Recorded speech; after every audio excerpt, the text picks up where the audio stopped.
the Fever pull off a 79-74 overtime win over the Mystics. And I've got 2 words for you: Sophie Cunningham. Because listen, the Fever started off like they just rolled out of bed. The first quarter was a mess, missed layups, cold shooting, and honestly, the defense was leaving the door wide open. Now Aaliyah Boston tried to set the tone early, swatting shots like it was her full-time job. She had a few nice blocks right out the gate that gave fans hope. But let's be real, it didn't last long. The momentum just fizzled. That is, until Sophie Cunningham decided she was done playing around. She stepped up and took control, leading all scorers with 21 points and pulling down 8 boards. She was the spark plug, the engine, and the finisher in this one. And you really notice at the moment Caitlin Clark isn't on the floor for the Indiana Fever. Her presence is undeniable. She orchestrates the offense, sets the tempo, and brings a level of leadership that's hard to replace. Clark is the engine for this team. Without her, the Fever often look disjointed, almost like a train missing its conductor. Clark was sidelined for the Fever's preseason opener due to a lower left leg injury. While she described it as just a little tightness, the team opted to be cautious, especially with a back-to-back on the schedule and the regular season still 2 weeks away. Head coach Stephanie White emphasized the importance of prioritizing Clark's long-term health, saying, "We got to look at the long term. We got to make sure that we're not putting Caitlin Clark at risk for injury." Even off the court, Clark's impact was obvious.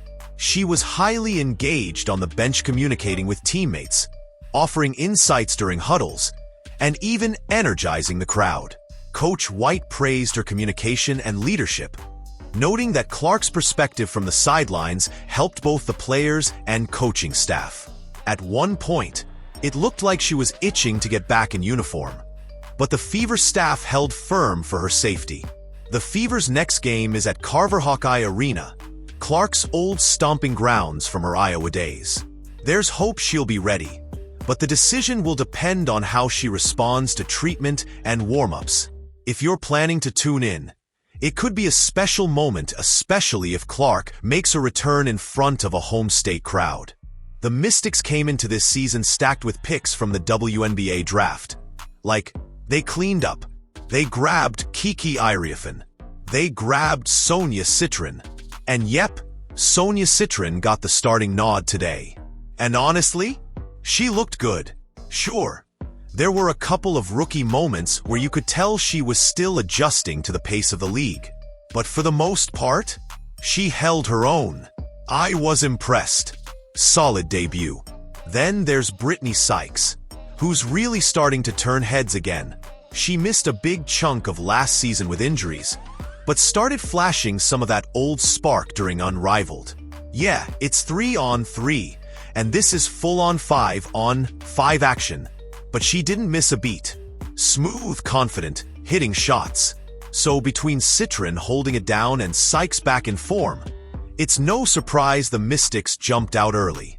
The Fever were trailing 24-13 by the end of the first quarter. And once again, cue Sophie Cunningham.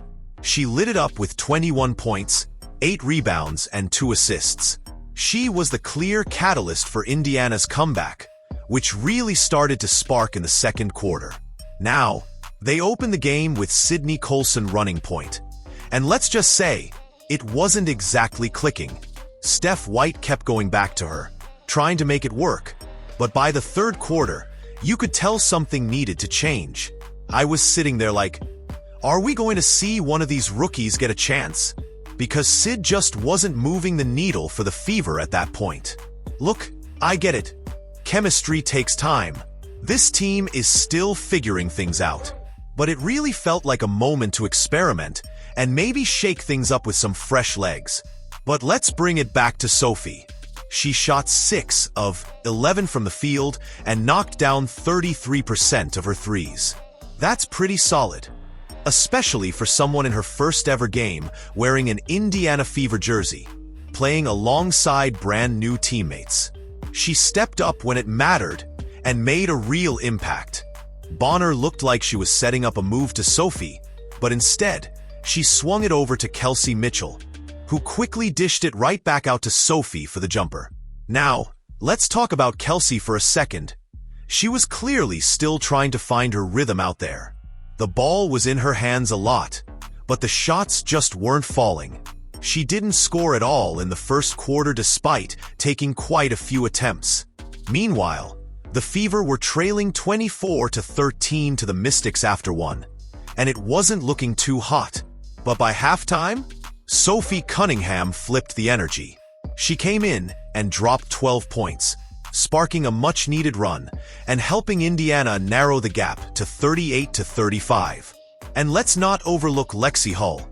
She was absolutely everywhere on defense. Total menace. Sophie even gave her a shout-out in the post-game, talking about how disruptive Lexie was on that end. I just love her. I just think the defensive intensity that she brings is like unmatched. Like, I told her, we were just in there, I was like, dude, you could be defensive player of the year. Like, depending on how this goes, like, you just have great energy, and she's just skilled in that way. And the way she cuts off the ball, her shooting ability, I think we're a lot alike besides the defensive end. So, no, I'm proud of her. I think that we're just starting to learn how to play with each other, with our rhythm, our chemistry, and just going to be better from here on out. Even Coach Steph White couldn't hold back when it came to Sophie Cunningham. In the post-game presser, she was glowing, full of praise, almost in awe. You could tell Sophie's performance genuinely impressed her. Steph was giving her credit not just for the stat line, but for the energy, the leadership, and just how quickly she clicked with the team. It's rare to see a player make that kind of impact so fast. And even Steph was like, yeah, we saw something special tonight. Oh my God, Sophie's a dog. She just is, she's a competitor. She's versatile, so she allows us to do different things. Like, she plays with such a toughness. She's huge, and she's going to be for us all season long. But what she brings from an energy standpoint, she raises the level of play of everybody around her as soon as she steps foot on the floor. Hell, even on the sideline. I mean, her communication, everything. She's definitely an X factor. Last season, Sophie Cunningham came off the bench for the Mercury, but she worked her way into a starting role by the end. And honestly, I could absolutely see that happening again, this time with the Indiana Fever. Now let's run through the roster real quick. Dejonie Carrington. I mean, she looked a little uncomfortable out there. You could tell she's still getting used to things. Took a bunch of shots, but not many were falling. And look, I've seen DeWanna Bonner go through a shooting slump that lasted nearly a month last season. It happens. People bounce back. And again, first game of the season. These players are still building chemistry.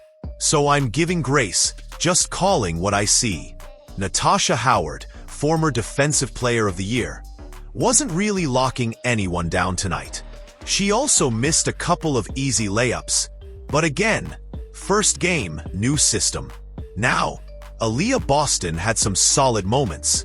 She came out the gates with multiple blocks and even hit a three. But I also noticed she passed up at least two completely wide-open looks from deep.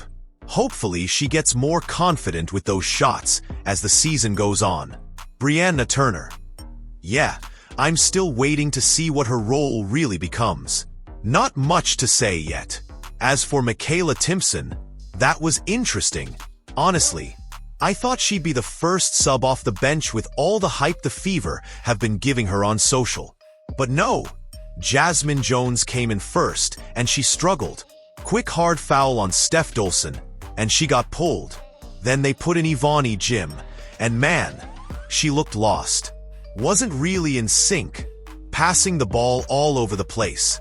Finally, Michaela got her shot as the third option, and she actually looked pretty good. Hit a tough fadeaway at the rim, grabbed some boards, and used those long arms to disrupt plays.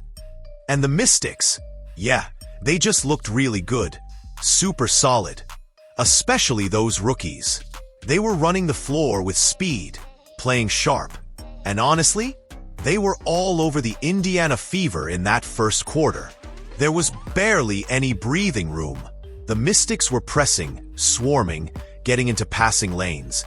And on the flip side, Indiana's defense was leaving way too many shooters wide open. The Mystics were more than happy to take advantage of that. And they did. But fast forward to the final seconds of the game. That's where things got wild. Sophie Cunningham gets fouled, sinks the free throws, and ties the game late. Now there's barely any time left, and the Mystics scramble to get a jumper off. They miss not one, but two shots. Boom. We're going to overtime. And let me tell you, Caitlin Clark was pumped. She was hyping the team up, ready to go. But rewind a bit, because in the middle of all that action, spicy old Sophie Cunningham was not backing down.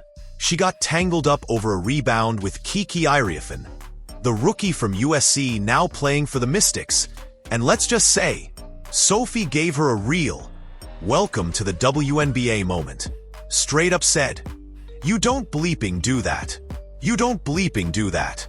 And you could feel the fire. Then here comes DeWanna Bonner. She gets in Brittany Sykes' face after Sykes shoved Sophie to the floor. DeWanna Bonner wasn't having it. She went to bat for her teammate. No hesitation. And look, if you remember the Indiana Fever last season, they weren't a chippy team. They didn't get in people's faces. There wasn't really an enforcer out there. I mean, Temi Fagbennel was that player, but she missed most of the season. This year, completely different story. These players are riding for each other. They're scrapping, defending, standing up. This team has heart. The chemistry is real, and it's showing early. In overtime, the Fever stayed locked in and pulled away with a 79-74 victory. Hey y'all, good job, good job. Look, we know we got a lot of things we need to clean up, but finding a way to win like that is really important. So you did an excellent job just bringing everybody together and getting them on the same page. Great work. One thing, our pickups. Yeah. Great Yeah, job. Lex. Hell yeah. Together, 3, 1, 2, 3. Together.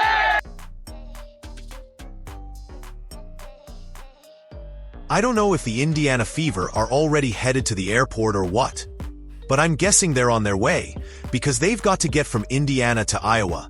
And let's be real, flying is probably the quickest way to do that.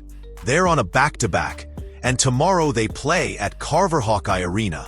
And listen, I've got my fingers crossed that Caitlin Clark is okay. I know a lot of fans heading to that game are hoping the same thing. But if she's not feeling 100%, then she absolutely shouldn't play. We're in this for the long haul, and we need her healthy for the full season, not just one hyped-up game, even if it is in Iowa. And while Sophie Cunningham brought all the energy and fire tonight, no question, I've got to admit, I did miss the kind of fire that Caitlin Clark brings. It's just a different vibe when she's on the floor.